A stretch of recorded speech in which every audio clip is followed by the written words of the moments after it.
in your hobby. Okay? You know what? When you put it that way, I'm starting to think this guy might be a little bit of an asshole. Whew, you're the asshole. Big time. Poor Dylan. 7 years and counting. Want to bet? What is that? Oh, until he can move out. Okay.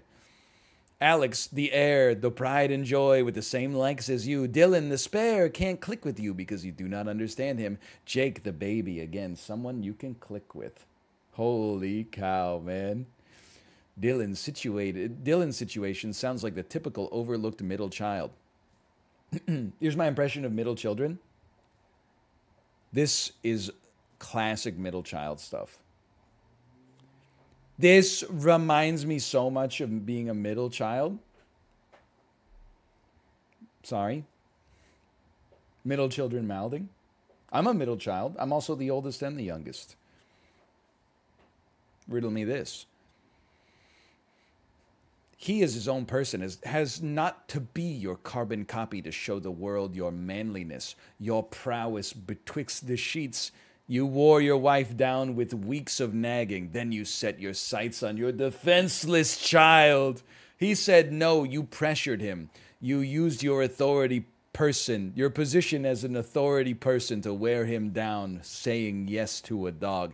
He warned you, your dog, not his problem. And what are you doing now? Again, stomping over him, trampling his boundaries into the dust, just because, again, he isn't a carbon copy of you, is his own person, with his own wants and his own needs? In future years, when you browse through social media and see a post that he is engaged but he didn't tell you, when you see wedding photos for a wedding you got no invitation to, the birth, the baptism of a grandchildren you will never see, then search for this post, read it, and maybe then you will understand that no is a full sentence.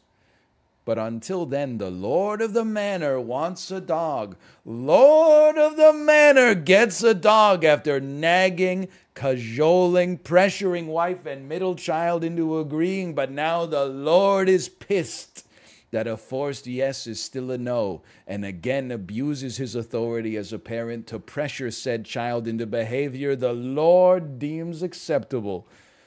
There are people out there who dislike dirt. There are people out there who dislike dogs, who want a gerbil, a cat, a snake. There are people out there who are so against getting a pet since they know exactly who will have to care for them. Not the owner. No. The care will be placed onto their shoulders if they want it or not, as you are doing now. But guess what? There are people out there who know how to help themselves, to stand up for themselves. How often do you think you can force Dylan to try to bond with Zeus by walking him? To play with him? To care for him? How fast comes the day when you come home from work and get informed that Dylan walked Zeus as the Lord ordered, but sadly Zeus got away and is nowhere to be found? And all this just because you can't accept that Dylan is not you. Dylan's going to kill the dog? Edit, thank you for the Redditors for the kind awards. I finally figured out how to get a notice for them and say thank you via the chat, I hope. In case this doesn't work again, thank you. And please say a prayer for Dylan, will ya? Holy. Sanest comment on the internet just dropped? Why is it it's written like, this comment was brought to you by Peter Baelish.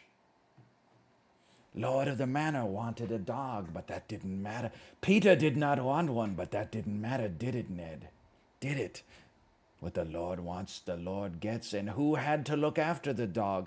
Who had to feed it and water the dog?